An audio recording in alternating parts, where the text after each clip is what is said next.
வணக்கம். மில்லட் மகாராணி மதுரையிலேருந்து சுமதி பேசுகிறேன். இன்றைக்கி ஒரு டிஃபன் ரெசிபி செய்ய போகிறேன்.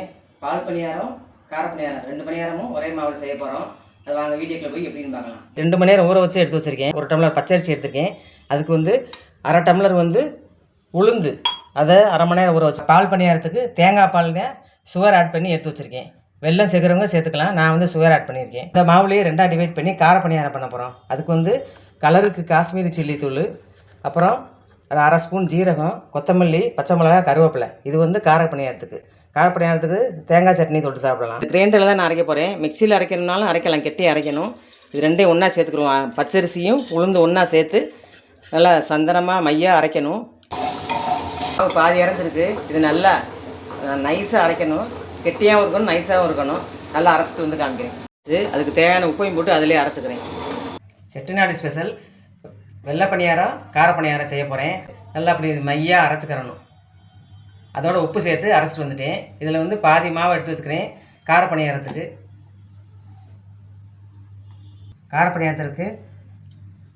கொஞ்சம் மிளகாத்தூள், 1/2 ஸ்பூன் ஜீரகம், கொத்தமல்லி, கருவேப்பிலை, புதினா இதெல்லாம் போட்டுட்டு மாவில் உப்பு சேர்த்தாச்சு. இதை நல்லா பிசைஞ்சு வச்சுக்கிறேன்.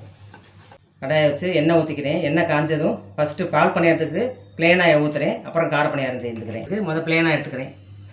2 விரல் அளவுக்கு கிள்ளி போட்டுக்கிற வேண்டியதான்.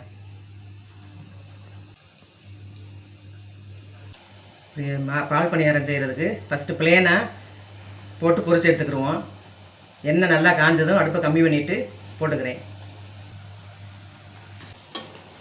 பணியாரம் நல்லா செவந்து மொறுமொறுன்னு வந்துருச்சு.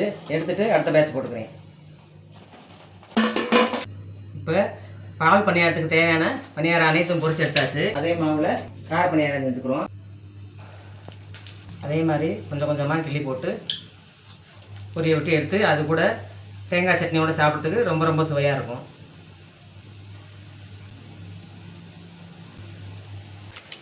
இப்போ கார பணியாரமும் எல்லாம் பொரிச்சு எடுத்துட்டேன். இப்போ பால் பணியாரத்துக்கு பால் ரெடி பண்ணி வச்சுருக்கேன். தேங்காய் பால், ஒரு தேங்காயை உடச்சி அதில் பால் எடுத்து அதில் பவுடர் சுகர் ஆட் பண்ணியிருக்கேன். இதில் பொரிச்ச உருண்டைகள்லாம் போட்டுக்கிறோம்.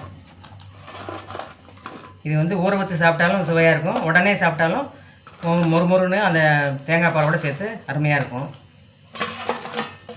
இப்போ சுவையான தேங்காய் பால் பணியாரம் ரெடி.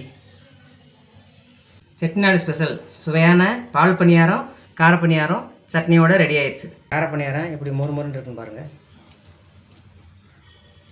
மொறுமொறுன்னு இருக்குது, நல்லா சாஃப்டாக இருக்குது.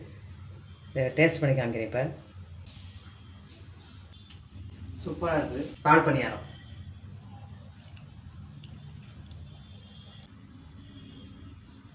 பால் பணியாரமும் ரொம்ப சூப்பராக இருக்குது, நல்லா சாஃப்டாக இருக்குது. தேங்காய் பாலோடு ஊறும்போது இன்னும் ரொம்ப சுவையாக இருக்கும்.